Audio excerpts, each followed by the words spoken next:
This is San Diego News Daily.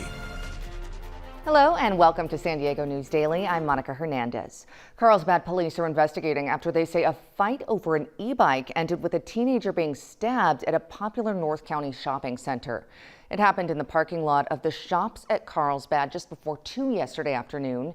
Carlsbad police say it started when two juveniles got into a fight over a stolen e-bike. One left and returned with a knife, then stabbed the other. No word yet on the extent of the victim's injuries, but investigators say they don't appear to be life-threatening. The suspect was arrested by police. Well, some beaches along our coastline remain closed because of sewage, and now a group is coming together in San Ysidro demanding long-term solutions. Yesterday's protest was organized by Citizens for Coastal Conservancy. It's a nonprofit based out of Imperial Beach. The group has been hosting the demonstration annually since 2019. Organizers say South Bay communities have been dealing with this problem for decades. They question why the issue is just now getting national attention. And if there was ever a case of environmental injustice, that they allowed it basically to occur in our poor community, but now that the very affluent Coronado community, this is a real signal to us as far as environmental justice, because why is it now getting national attention? Shouldn't it always have been? Because we should all be treated equal under the law. The nonprofit says the government needs to address the root cause rather than just managing the symptoms. It is pushing to get a critical wastewater station in Tijuana to pump 24/7 so it can divert sewage before it crosses the border. It also wants to prevent sewage from pooling in the river near homes, which organizers say drives foul odors into the community. All right, now thousands of people already heading to Naval Base Coronado for the grand finale to San Diego's NASCAR weekend. This was the scene yesterday morning as racing fans made their way across the bridge to take in the action. Today's festivities projected to draw an even bigger crowd, with about 40,000 fans expected to pack the stands for today's Cup Series race. The mayor of Coronado expects traffic delays of up to 4 hours for the sold-out event. City officials are encouraging people to take ride shares and two-wheeled transportation that does not need a parking space. There is also ferry service into Coronado. Yesterday, we hopped aboard and caught up with some racing fans who took advantage of the quicker commute. You don't try to go across that bridge. I mean, if you look at it, it's standstill.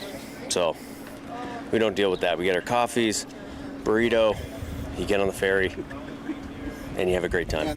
Take a nice ride across the bay. Ferry service begins at 9 this morning and leaves at the top of every hour. The San Diego City Council is considering new rules of the road for e-bike riders. The debate follows a study from Rady Children's Hospital that shows the number of injury accidents involving battery-powered bikes increased astronomically just in the last few years. NBC 7's Dave Summers explains the proposed rules that aim to limit those accidents. If e-bikes are all the rage among riders, they are the road rage of many motorists who compete with them for space on the streets. Parents have been begging for rules like this. People who've been harmed by people have said we really need to put some good regulations in place. San Diego's 7th District Councilman Raul Campillo fashioned his new e-bike regulations proposal after the State Assembly Bill 2234. If passed, children under the age of 12 are prohibited from riding e-bikes. That's the cap. We can't go higher than that. And I've heard many constituents ask us, can't we do teenagers? Can't we have more regulations? The proposal would also prohibit passengers on e-bikes that are not made for two riders. Campillo says he's been getting pushback from those who prefer electric modes of transportation over gas. Some e-bike owners say there's no difference between a base model e-bike and a regular pedal bike. An e-bike, you can turn the throttle and you go from 0 to 20 in a matter of a few seconds. It's really a lot more about that momentum and that acceleration that is the danger. Campillo cites a Rady Children's Hospital study. It shows 262 traumatic injuries involving e-bikes were treated at the hospital in 2025. Just 5 years earlier, there were no e-bike related traumatic injuries treated there. It's not just basic scraped knees. We're talking broken collarbones. We're talking broken legs. We're talking about traumatic brain injuries. That's what we want to prevent. The councilman says the proposal calls for an education-based approach. If passed, the first 60 days will be devoted to outreach, educating parents, and warnings. After that, violators could face a $25 fine. Campillo expects the proposal to pass since it did in committee unanimously. If so, enforcement will begin before the end of summer. Dave Summers, NBC 7. And as we head into the busy summer months, city leaders are hoping to enact new overnight hours for dozens of beach parking lots. In all, the city says it's planning to limit parking at 35 lots, and they say they'll add new gates at 6 locations that will lock overnight. City leaders say the goal is to curb crime and reduce the number of people living in their vans. The city has 45 days to submit its final parking program to the Coastal Commission for approval. NBC 7 meteorologist Brooke Martell will have a look at your weekend weather right after this. You count on deeper investigations. Why didn't you just let her go? I'm trying to keep our family together. You count on getting a response. You count on a committed team looking out for you. A lot of our small business vendors tell me that you owe them quite a bit of money. In 2 languages. ¿Por qué piensa que ellos no hacen más? You count on results. And they said, you have your money back. And getting answers. Do you still feel let down? It's a slap in the face. This is NBC 7 and Telemundo 20 investigates and responds. Only on NBC 7 and Telemundo 20. Happy Sunday and happy Father's Day and happy first day of summer. There's so much going on today and really across San Diego County, so many events. We have some really nice weather in store. It's very similar to what we had on Saturday, but these temperatures, they'll be heating up as we get into this first full week of summer. If you're heading to NASCAR on North Island, you could see here those temperatures are going to be really nice, close to 70, 71 degrees going into your afternoon. Steady winds around 10 miles per hour, shifting out of the west first, and then we'll have that northwesterly flow. And that look over La Jolla, you can see the cloudy skies once again have settled in over the coast and also over the inland valley communities. We'll see that gradual clearing first over the interior, and then the coast should follow.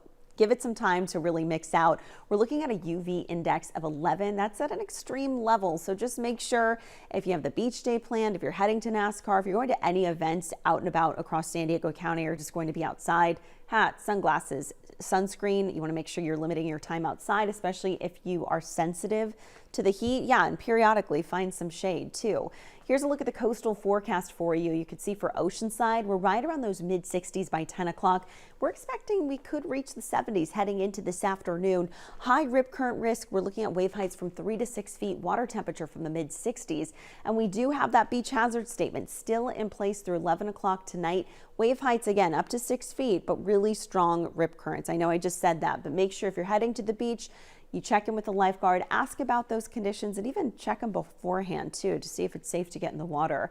And the fair forecast also looks fantastic. Really up and down the coastline. We have those upper 60s to about the low 70s today, but you can see out in Del Mar right around 69 degrees going into noon, and then we should settle into some low 70s during the peak hours of the day. By about 7, 8 o'clock tonight, we're back to those mid 60s. Daytime highs look like this, 60s and 70s at the coast, as you know, and 70s and 80s over the inland valleys. These temperatures actually over the interior trending slightly below seasonal norms. We'll have a mix of 70s and 80s over the mountains as well. A little bit breezy here at times. Those winds could gust up to 25 miles per hour. In the meantime, over the desert region this afternoon, they could gust up to about 35 miles per hour. Temperatures there staying close to the low 100s. Take a look at your future weather map. So this is looking ahead to Tuesday night. There is some moisture from the south that could get pushed up towards our county by that point. And right now, this model is actually picking up the chance for some of that rain. Things could change, but I'm letting you know right now because also associated with this, because it is coming from the south, we have some of that heat in the forecast. There's that chance we could even get thunderstorm development as well. I'll have a better idea of this tomorrow, so of course I'll be sure to update you, but you can also see that increased cloud cover by midweek too. But this is what it looks like right now in terms of the temperatures. We are looking at that warm up starting Tuesday, taking us through Friday. At the coast, mid to upper 70s for those max daytime highs, but some upper 80s for the inland valleys, maybe even some 90s sprinkled in there. But the warmest day of the week right now looks to be Thursday, could even include Wednesday as well. For the mountain communities, very similar to the inland valleys, we'll have those 80s back and likely some 90s, but it'll be hot over the desert region. Temperatures there staying close to about 110 up to 115 potentially. Tuesday through the end of the week. Monica. Looking like a great day today. Thank you, Brooke. Now, in the lead up to this weekend's race on Coronado, NASCAR team Legacy Motor Club paid a visit to the San Diego Zoo. The team and their families got to see all the things we love the most about the zoo. They got to hang out with the giraffes, the elephants, the meerkats, and more. They even got a private presentation on porcupines, but the giraffes seem to have stolen the show. There is more coverage you count on at NBC7.com. I'm Monica Hernandez. Thanks for watching.